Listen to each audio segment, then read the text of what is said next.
Hindu calendar के अनुसार देवउठान एकादशी के दिन तुलसी जी का विवाह शालिग्राम जी के साथ कराया जाता है।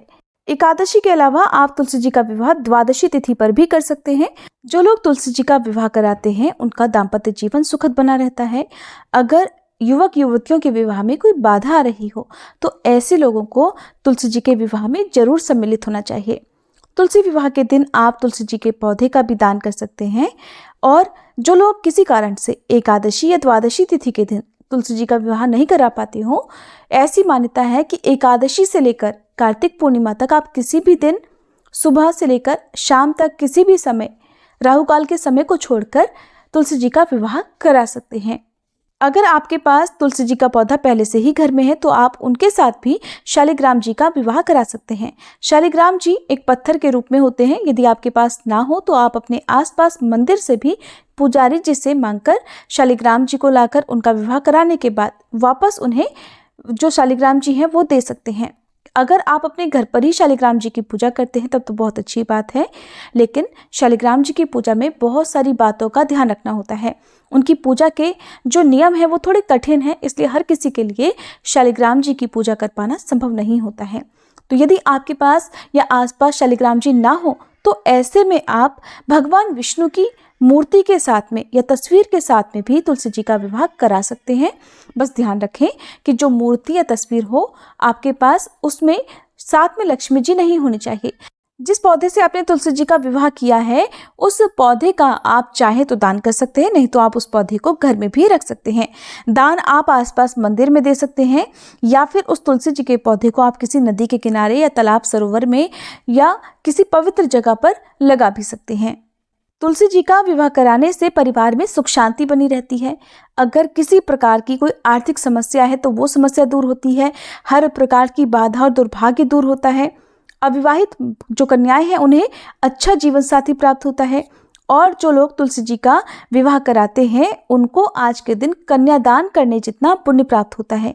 तो जो निसंतान दंपति हैं, कहते हैं हमारे हिंदू धर्म में कि कन्यादान महादान में से एक माना जाता है और सभी को कन्यादान का पुण्य जरूर मिलना चाहिए। तो ऐसे में जो निसंतान दंपति हैं उन्हें भी अपने हाथ से तुलसी जी का विवाह जीवन में एक बार कम से कम जरूर करना चाहिए। ऐसी मान्यता है कि देवउठान एकादशी के बाद भगवान श्री हरि जिनकी मनोकामना सबसे पहले पूरी करते हैं, जिनकी विनती सबसे पहले सुनते हैं, वो तुलसी जी ही होती हैं। इसलिए यदि आपकी कोई विशेष मनोकामना हो तो आप तुलसी जी की पूजा करके तुलसी जी के पौधे के पास अपनी मनोकामना को जरूर दोहराएं। तुलसी जी की पूजा जरूर करें। यदि आप तुलसी जी का विवाह नहीं भी करा पाते हैं तो आप देवउठान एकादशी और द्वादशी तिथि को पूरे विधि विधान से तुलसी जी की पूजा करें। तुलसी जी को श्रृंगार की सामग्री जरूर चढ़ाएं। कार्तिक मास में जो लोग कार्तिक व्रत के नियमों का पालन करते हैं उन्हें अच्छे से जानकारी होती है कि कार्तिक के महीने में तुलसी जी को सिंदूर अर्पित नहीं किया जाता है। जिस दिन तुलसी जी का विवाह, चाहे वो देवउठान एकादशी हो या द्वादशी हो, उसी दिन उन्हें सिंदूर अर्पित किया जाता है। लाल चुनरी चढ़ाकर 16 श्रृंगार की सामग्री अर्पित करके माँ तुलसी जी का श्रृंगार किया जाता है। कुछ लोग उन्हें साड़ी, चुनरी, लहंगा आदि से भी सजाते हैं। घर में मंडप लगाते हैं। जिस प्रकार से विवाह का आयोजन होता है उसी प्रकार धूमधाम से तुलसी जी की पूजा भी करते हैं। अगर आपकी सामर्थ्य और श्रद्धा हो तो आप तुलसी जी का विवाह करा सकते हैं, नहीं तो आप केवल पूजा करके भी पुण्य प्राप्त कर सकते हैं। हर किसी के घर में कोई ना कोई या जीवन में कोई ना कोई दोष जरूर होता है, चाहे वो वास्तु दोष हो, पितृदोष हो या कुंडली में किसी प्रकार का कोई ग्रह दोष हो। इन सभी दोषों को दूर करने के लिए तुलसी जी की पूजा या तुलसी जी का विवाह जरूर कराना चाहिए। जिन लोगों को संतान सुख प्राप्त नहीं है ऐसे दंपति भी तुलसी विवाह कराकर संतान सुख प्राप्त कर सकते हैं। इस बार साल 2023 में 23 नवंबर गुरुवार को देवउठान एकादशी है। आप चाहें तो इस दिन तुलसी जी का विवाह करा सकते हैं या 24 नवंबर शुक्रवार को द्वादशी तिथि के दिन भी आप तुलसी जी का विवाह करा सकते हैं। तुलसी विवाह करने से पहले आसपास के लोगों को या अपने सगे संबंधियों को निमंत्रण जरूर देना चाहिए और परिवार के सभी सदस्य विवाह में सम्मिलित होने से पहले नहा धोकर अच्छे कपड़े पहनकर तैयार हो जाएं। जो लोग तुलसी विवाह में कन्यादान कर रहे हैं उन्हें इस दिन व्रत रखना जरूरी होता है। शुभ मुहूर्त में तुलसी जी के पौधे को आंगन में एक चौकी पर रखें। आप चाहें तो छत या मंदिर के स्थान पर भी तुलसी जी का विवाह आप करा सकते हैं। दूसरी चौकी पर शालिग्राम जी को रखें। साथ ही चौकी पर अष्टदल कमल बनाएं। उसके ऊपर कलश की स्थापना करें। इस कलश में जल भरकर उसके ऊपर स्वास्तिक बनाएं और आम के 5 पल्लव या अशोक के 5 पल्लव आपको कलश में रखने हैं। अब एक लाल कपड़े में नारियल लपेटकर आम के पत्तों के ऊपर आपको रखना है।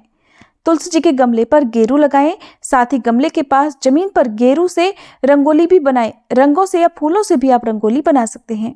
अब तुलसी जी के गमले को शालिग्राम जी की चौकी के दाईं ओर स्थापित करें। अब तुलसी जी के आगे घी का दीपक जलाएं। इसके बाद गंगा जल में फूल डुबोकर ओम तुलसी नमः इस मंत्र का जाप करते हुए तुलसी जी पर गंगा जल छिड़कें। अब शालिग्राम जी पर गंगा जल छिड़कें। तुलसी जी को रोली और शालिग्राम जी को चंदन का टीका लगाएं। तुलसी जी के गमले की मिट्टी में ही गन्ने से मंडप बनाएं और उसके ऊपर सुहाग की प्रतीक लाल चुनरी चढ़ाएं। इसके साथ ही गमले को साड़ी लपेटकर या लहंगा आदि लपेटकर सजाएं। तुलसी जी को चूड़ी पहनाकर उनका श्रृंगार कराएं। तुलसी जी और शालिग्राम जी को कच्चे दूध में हल्दी भिगोकर लगाएं। गन्ने के मंडप पर भी हल्दी का लेप लगाएं। अब पूजा करते हुए जो भी मौसमी फल हैं जैसे बेर, आंवला, सेब, सिंघाड़ा आदि आप तुलसी जी और शालिग्राम जी को अर्पित करें। आप शालिग्राम जी को चौकी समेत हाथ में लेकर तुलसी जी के पौधे की 7 बार परिक्रमा कराएं। परिक्रमा घर के किसी पुरुष सदस्य को ही करनी चाहिए। इसके बाद तुलसी जी को शालिग्राम जी के बाईं ओर स्थापित कर दें। आरती उतारने के बाद विवाह संपन्न होने की घोषणा करें और वहां पर उपस्थित सभी लोगों में प्रसाद बांटें। परिक्रमा आपको 7 बार करनी है, यानी 7 फेरे आपको शालिग्राम जी को हाथ में लेकर गोद में उठाकर लेनी है। आज के दिन दूध से बनी मिठाइयों का तुलसी जी का भोग शालिग्राम जी को जरूर लगाएं। तुलसी जी को भी आप जो भी मिठाई पकवान आदि आपने बनाए हैं उनका भोग लगाएं और तुलसी विवाह के दौरान मंगल गीत, भजन, कीर्तन आदि करते रहें। इस प्रकार से तुलसी जी का विवाह संपन्न कराया जाता है। पौराणिक कथा के अनुसार प्राचीन काल में जलंधर नामक राक्षस ने चारों तरफ बहुत ही उत्पात मचा रखा था। वह बड़ा वीर और पराक्रमी था और उसकी वीरता का रहस्य था उसकी पत्नी वृंदा का पतिव्रता धर्म। उसी के प्रभाव से जलंधर विजयी बना हुआ था। जलंधर के उपद्रवों से परेशान होकर देवगण भगवान विष्णु के पास गए और रक्षा की विनती की। उनकी प्रार्थना सुनकर भगवान विष्णु ने वृंदा का पतिव्रता धर्म भंग करने का निश्चय किया। उन्होंने जलंधर का रूप धरकर छल से वृंदा का स्पर्श किया। वृंदा का पति जलंधर देवताओं से उस समय युद्ध कर रहा था, लेकिन वृंदा का सतीत्व नष्ट होते ही वह मारा गया और जैसे ही वृंदा का सतीत्व भंग हुआ, जलंधर का कटा हुआ सिर उसके आंगन में आकर गिर गया। जब वृंदा ने यह देखा तो क्रोधित होकर जानना चाहा कि जिसने उसे स्पर्श किया फिर वो कौन थे, क्योंकि भगवान विष्णु जलंधर के रूप में ही वृंदा के पास गए थे।